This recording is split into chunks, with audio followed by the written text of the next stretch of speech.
Buenas tardes, profesor. Somos el grupo 3 conformado por Astrid Delgado, Camila del Mazo, Jefferson Aguilar, Lister y quien les habla, Cristina Hidalgo. En esta ocasión se hablará del tema del racismo en la crisis del orden oligárquico.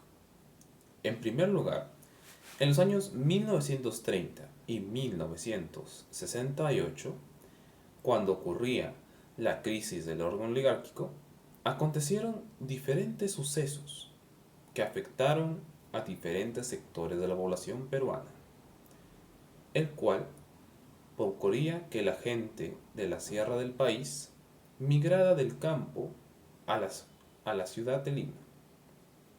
Esto fue lo que daría origen a múltiples actitudes y acciones racistas dirigidos a los migrantes de la sierra por parte de sectores populares en la sociedad y en las élites de aquellos tiempos.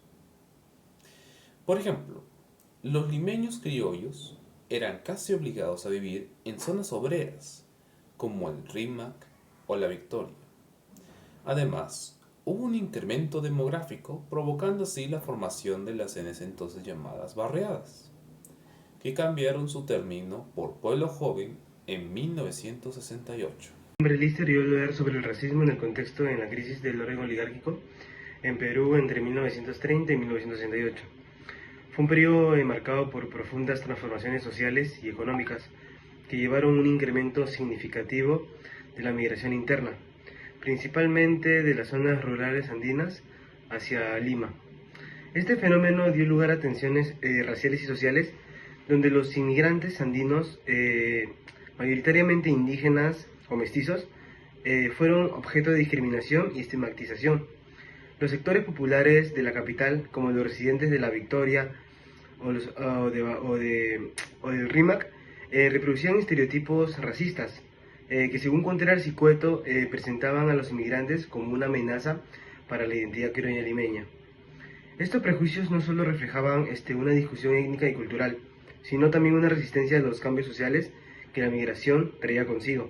El racismo, por tanto, se manifestó tanto desde las élites como de los sectores populares, evidenciando así la complejidad de las dinámicas sociales en ese contexto. Gracias. La migración masiva de los Andes a la costa también agudizó la segregación espacial en Lima, contribuyendo al surgimiento de barriadas en los límites de la ciudad, donde los migrantes eran relegados a vivir en condiciones de pobreza y marginalización. Según De Soto, las políticas urbanas de la época contribuyeron a mantener a estos nuevos habitantes en la formalidad, sin ningún acceso a servicios básicos ni derechos plenos de ciudadanía. Esta exclusión, acompañada de la estigmatización racial, reforzó la idea de que los migrantes andinos no solo eran extraños de su propia capital, sino que además de ello representaban una gran amenaza al orden social ya establecido.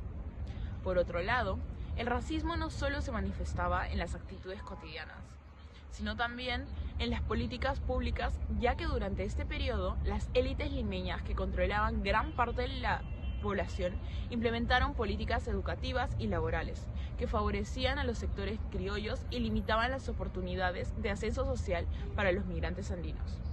Como nos señala Turner, la estructura del Estado oligárquico estaba diseñada para perpetuar las jerarquías raciales y sociales. Esto contribuyó a consolidar un sistema de exclusión que afectaba no solo a los indígenas, sino también a los mestizos que buscaban integrarse en la vida urbana. El racismo también se manifestó en las políticas públicas y en la construcción de la identidad nacional. Según Flores Galindo, las élites limeñas promovían un mestizaje simbólico que excluía a los indígenas y mestizos de la vida política y económica, reforzando las jerarquías sociales. Esta exclusión también se reflejaba en la cultura popular, donde la música criolla exaltaba lo costeño y despreciaba lo andino, aumentando las barreras para los migrantes andinos en Lima. A pesar de reformas como la agraria de 1969, el racismo estructural seguía siendo un obstáculo para la inclusión social. Aníbal Quijano, en su análisis del colonialismo interno, destaca que la segregación de los indígenas y mestizos reflejaba una estructura de poder colonial que persistía, basada en la explotación y marginación de los sectores no blancos. Para Quijano, el racismo no solo era un prejuicio individual, sino una herramienta de control que mantenía el predominio de las élites criollas sobre las mayorías étnicas del país. Así, el sistema racial y social se volvió más rígido, atrapando a los migrantes andinos en un ciclo de exclusión y pobreza que las políticas estatales contribuían a perpetuar. El racismo que surgió durante la época de la crisis del orden oligárquico en el Perú era de 1930 a 1968. Durante ese periodo, las migraciones internas de los andinos a Perú era de sectores con actitudes muy racistas, tanto en las élites como en sectores populares, reforzando una segregación que marginaba a los migrantes en barriadas. Esta conclusión, más que todo,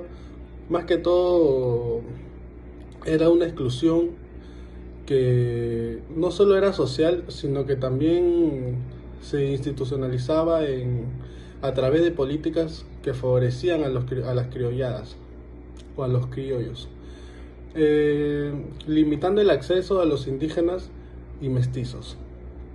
Hoy en día, aunque las barreras formales siguen enfrentando desigualdades económicas como sociales, lo que refleja la persistencia del racismo estructural en el Perú.